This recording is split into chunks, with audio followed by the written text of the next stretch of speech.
It's one thing if you feel like a player's line is too low or too... Quick spoiler alert while I'm editing this video is that the sportsbooks were wrong, and that's evidenced by the fact that they're already increasing these ERA lines behind the scenes. Since filming this video, the ERA lines for 4 players that I've noticed have already been increased, and these are only the ones I've seen so far. Yoshinobu Yamamoto is up from 3.35 to 3.4. George Kirby is up from 3.35 to 3.4 as well, and Garrett Cole and Corbin Burnes have had huge increases.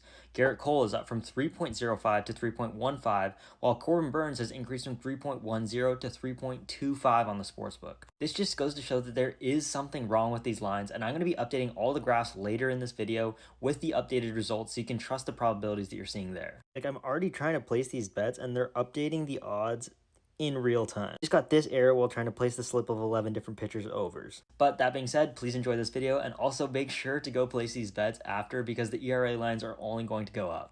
But what happens when a sportsbook is systematically incorrect for an entire set of lines? In this video, let's dive into why this sportsbook has set their ERA line too low for every single pitcher. And let's do this in 3 ways, by first comparing the credibility of the sources and projections I used versus what the sportsbook has used, analyzing why this problem is specific to only ERA for the sportsbook, and finally making a program that does hundreds of thousands of simulations of the 2024 season to identify which of these lines are the most positive EV plays. So what initially tipped me off to why there could be an issue with what the sportsbook was setting for their lines was that I was comparing it to the models on fangraphs.com. They host a bunch of different projection models, and these happen to be some of the best in the industry. In fact, according to Fantasy Pros assessment of the 2023 models, they made up 5 out of the 8 most accurate projection sites. So they're definitely a trustworthy source when it comes to projections data. And specifically, I want to talk about ATC, which is the #1 overall on this list and has been for the last 5 years. Quite simply, ATC is a projection system that just does not miss. But let's dive into some other types of player props for pitchers on the Sportsbook's website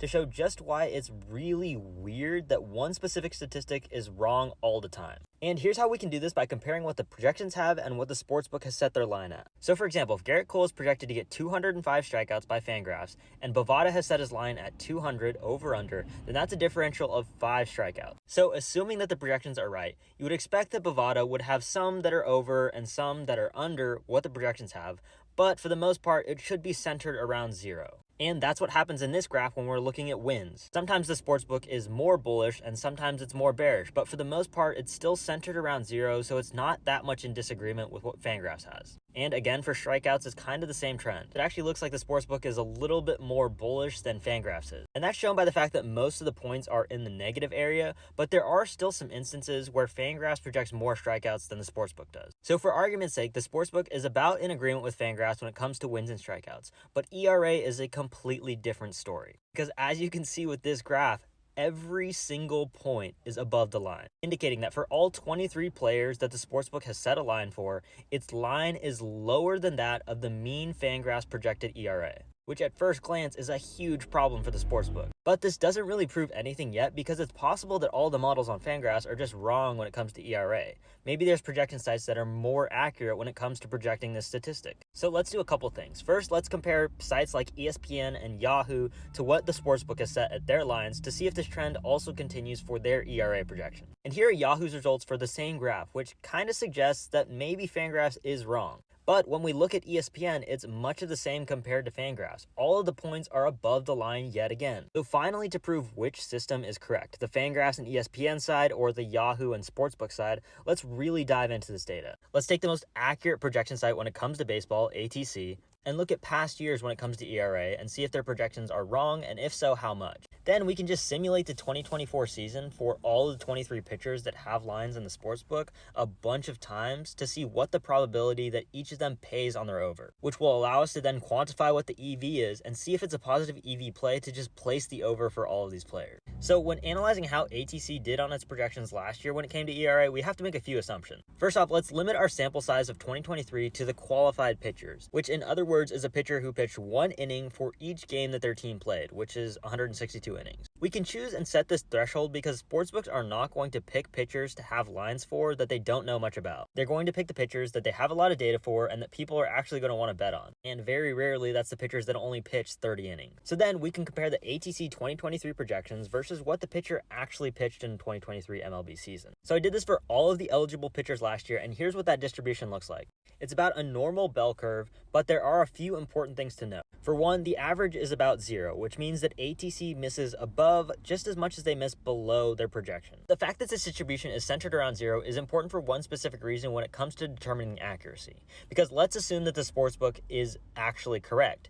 Then this distribution would have a negative center, meaning that ATC is systematically projecting ERAs that are higher than what they actually end up being. So if the center of the graph is at 0, it means that they're predicting ERAs that are too low and ERAs that are too high at about the same rate. And this perfectly backs up the idea that ATC has been the most accurate projection site for the past 5 years. However, the mean is slightly above 0 at 0.02, which is important when we're comparing ATC to the sportsbook because if anything, if ATC already has a positive differential versus the sportsbook, if it's more likely to miss above the line than it is over the line, then it's even more helpful for us. Yes, it's only slightly positive, but if anything, if you're only betting the overs, that slightly positive differential would help you in that scenario. So finally, let's use this distribution of how often and how much ATC is off on their historical projections to simulate the 2024 season for all the pitchers that have lines in the sportsbook. This system, called Monte Carlo simulation, is used a ton in sports and elsewhere as well, sometimes to predict win probability or to predict what the probability a team makes the playoffs is. And it works like this. Say we're simulating ERA for Garrett Cole and his projection for ATC is 3.5 or something. We can then randomly take a differential from ATC's distribution, let's say it's negative 0.5, and we can add this to Garrett Cole's projected ERA of 3.5, getting a result of 3. Then you can repeat this again, and let's say you get a differential of plus 5. Then his simulated ERA for that simulation was 4. If you do this a bunch of times, you can see the probability that Garrett Cole's ERA is projected to be above what the sportsbook has set as his over-under line. And this directly correlates to what your EV is by placing that bet. So I did 10,000 simulations for every single one of the players that has a line, and here are the results. So first off, here's a distribution of the probability that the over hits, which for every case is above 50%, which directly supports the idea that the sportsbook has set their line too low for all of these players. But that being said, you would be more confident to place certain bets versus others. You have a higher EV for a player that has a 74% chance of hitting versus one that has around a 50% chance of hitting. So let's dive into the player-specific results to see exactly which ones are the highest EV of hitting. First off, here's a graph of everyone's distribution. The wider the gap between the red line and the dashed yellow line, the more confident you would be that that player prop would hit the over. So let's specifically look at Garrett Cole. The sportsbook has his line set at 3.05, but in all 10,000 simulations, his average ERA was 3.51. Then to get the probability that he hits the over, all you have to do is calculate how much of the area of the graph is above the red line. And so based on Garrett Cole's 10,000 simulations, we're about 78% confident that his over will hit, which is crazy odds. So here are the results from most confident to least confident plays. One other important thing to note is how much the sportsbook is taking in their rake. This one has the odds set for each ERA line at negative 115, regardless of whether you take the over or the under. But if a bet was truly 50-50, its odds would be negative 100. So odds of negative 115 means that they're paying you out on a bet that was about 53.5% chance of hitting versus when it's really a 50% chance of hitting. So they take about a 3.5% rate. So in order to make a positive EV play, you would have to be more than 54% confident that the bet's actually going to hit. And what's crazy about this graph is that there are a ton of people that are plus 70%. Let me know what you guys think because this is the craziest thing I've seen in sports betting ever. Based on these results, it's pretty clear that the sportsbooks models are completely off. For some reason, they are systematically setting the lines way too low. And lucky for us, at least until they change these lines and figure out that they messed up, we can make a positive EV play off of it. Let me know what you guys think and follow for more sports betting data analysis content.